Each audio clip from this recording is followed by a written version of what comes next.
നമ്മൾ എത്ര വലിയ ഉന്നതങ്ങളിൽ പോയാലും എത്ര വലിയ സ്ഥാനങ്ങളിൽ ഇരുന്നാലും 3 നേരവും നമുക്ക് കഴിക്കാൻ ഭക്ഷണം ഉണ്ടാക്കി തരുന്ന കർഷകരെ നമ്മൾ ആദരിക്കണം. നമ്മുടെ മാതാപിതാക്കളെ ആദരിക്കുന്നത് പോലെ കർഷകനോടൊരു ആദരവ് നമ്മുടെ ഹൃദയത്തിലുണ്ടാകണം.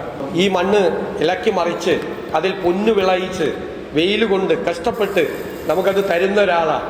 ഇപ്പം നമ്മുടെ സമൂഹത്തിൽ ആ ഒരു സംസ്കാരം വളർന്നു വരുന്ന തലമുറയുടെ മനസ്സിലുണ്ടാകണം.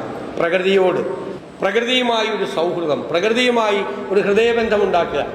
എത്ര ചരാചരങ്ങളാണ് നമ്മുടെ പ്രകൃതിയിലുള്ളത്. ആ പ്രകൃതിയെ തകർക്കാനുള്ള ഒരു നീക്കത്തെയും നമ്മൾ സമ്മതിക്കുന്നു. അത് നമ്മുടെ വീട്ടുവളപ്പിലായാലും പൊതുനിരത്തിലായാലും പൊതുപ്രദേശങ്ങളിലായാലും ആ പ്രകൃതിയെ സംരക്ഷിക്കണമെന്നുള്ള ഒരു ചിന്ത നമ്മുടെ മനസ്സിലുണ്ടാകണം.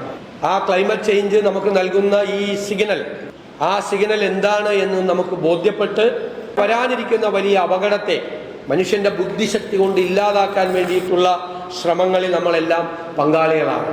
യഥാർത്ഥത്തിൽ പരിസ്ഥിതിയുടെ മിത്രങ്ങൾ ആരാണ്? ഞാൻ പറയും കർഷകരാണ് പരിസ്ഥിതിയുടെ മിത്രങ്ങൾ. ചെടികൾ നട്ടുപിടിപ്പിച്ചും മരങ്ങൾ നട്ടുവളർത്തിയും പ്രകൃതിക്ക് പോറലേൽപ്പിക്കാതെ കാര്യങ്ങൾ ചെയ്യുന്നവരാണ് കർഷകർ. ആ കർഷകരെ നമ്മൾ പ്രോത്സാഹിപ്പിക്കണം. അവർക്ക് നമ്മൾ പദ്ധതികൾ ഉണ്ടാക്കി കൊടുക്കണം. കാർഷികമായ ഒരു സ്വയം പര്യാപ്തതയിലേക്ക് നമ്മൾ പോകണം.